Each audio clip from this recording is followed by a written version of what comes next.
Hello crafters, this is Julia Fair and Fair's Craft Lair, and I am here with our YouTube Tuesday video for you.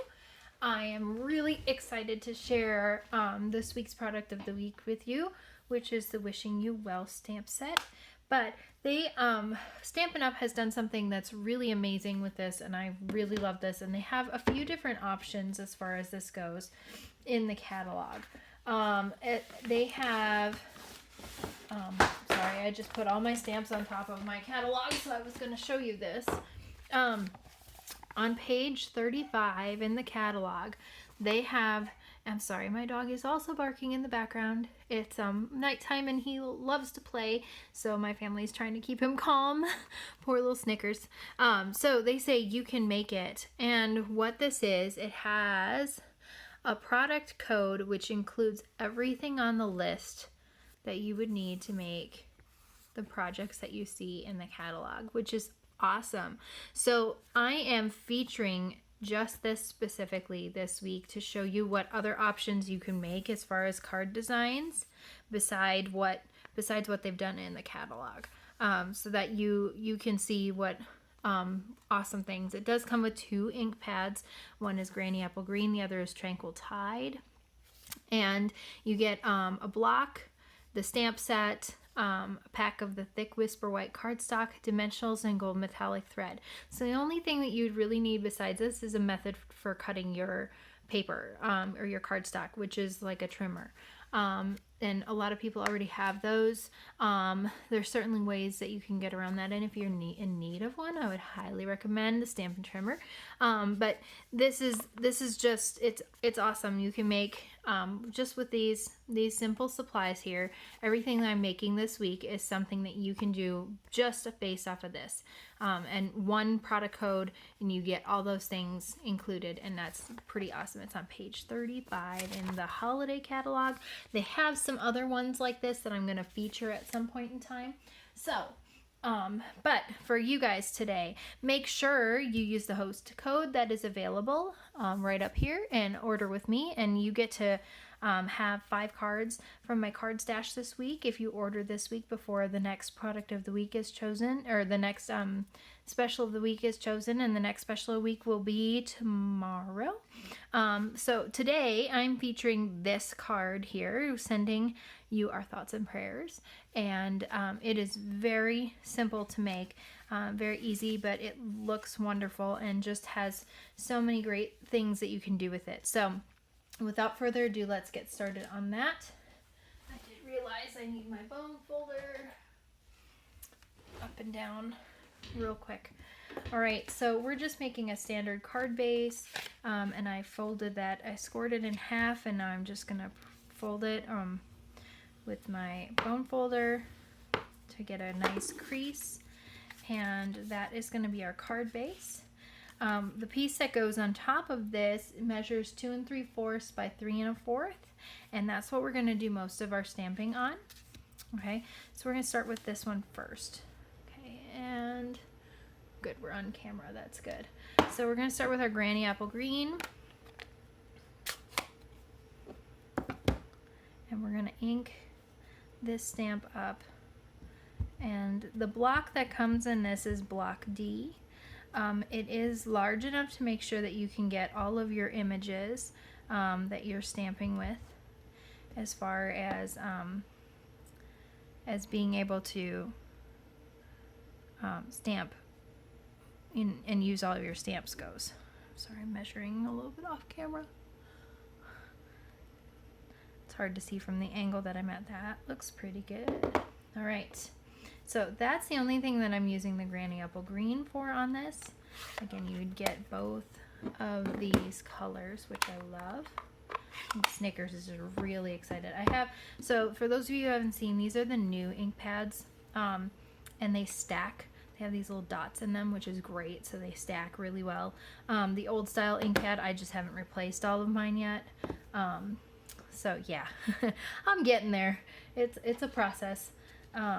Okay, so then we have the flower image. We're gonna stamp that next, and I'm just gonna position that where I think it would look nice. Kind of spread those out. That looks great. I'm using a few different blocks today just so that I can make this tutorial go faster for you guys. And then you can pause, of course, as you need to and follow along. Then I've got the bow.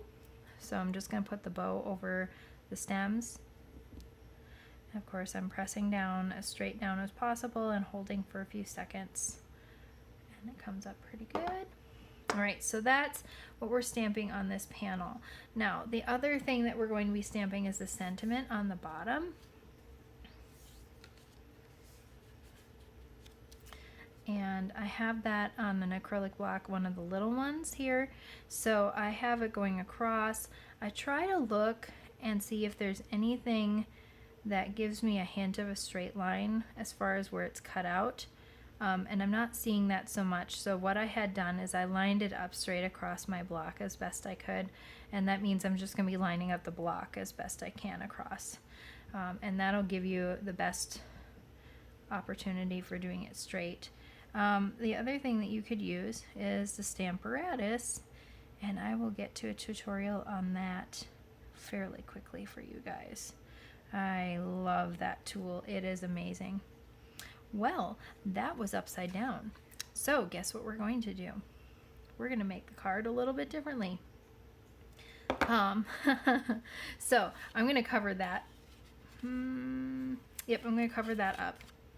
And that's one of the reasons why you always want to make sure that you're stamping the proper direction. But it's nice and straight. That's a good thing. Okay, so let's check it here. There we go. Okay. But I'm going to show you how to fix that real quick. There are no mistakes in stamping, just happy accidents. I'm going to pull this down a little bit. Hopefully I'm not off camera. That's good. Okay. Getting my block straight. I'm just going to put the sentiment up top instead. There we go. Not quite as straight, not quite as pretty, but that's okay. It'll be fine. Actually, I think what I'm going to do is make this a little bit off kilter. So we're going to change the layout of this a little bit. This was easy. You could just stamp it across the bottom and then just frame this at the top, and we're good to go with the gold thread underneath. All I did was put the sentiment up top, and I am going to make it a little bit off kilter so that I have some room to play. All right, and that will make, because my sentiment's not straight, it'll make it look better. So, which is totally fine. You can play with this. All right, so we have dimensionals we're going to put on the back. I have some ends of the dimensionals all cut out, ready to go.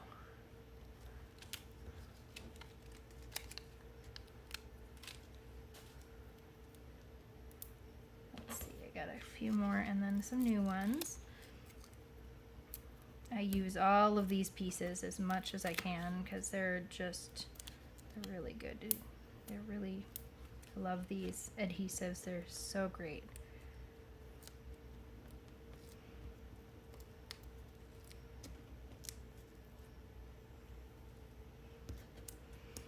Though what's funny, I do find these in lots of random places. The backings for these, they kind of just static cling to everything. So if you have any issues with that or you found them in funny places, please let me know. It's always a fun thing to be able to kind of joke about where dimensionals end up. I have found them in my hair. I have found them in the kitchen. I have found them. I found them all over the place, and certainly in my clothes in very odd places. All right, so this is the gold metallic thread, and I'm simply cutting off a good long piece that's like arm length, and all I'm going to do is spread my fingers out and wrap it around my fingers several times. And we'll make one a little bit tighter so I can get the ends more together. And I already have opened up all of these dimensionals. So what I'm going to do, just checking what corner I want this to kind of go off of. I'm going to kind of spread it out a little bit. Voila. And then I'm just going to stick it down. Okay, and I want that end to make sure it's not sticking out. As long as the ends are not sticking out, we should be okay. Get like one of these kind of.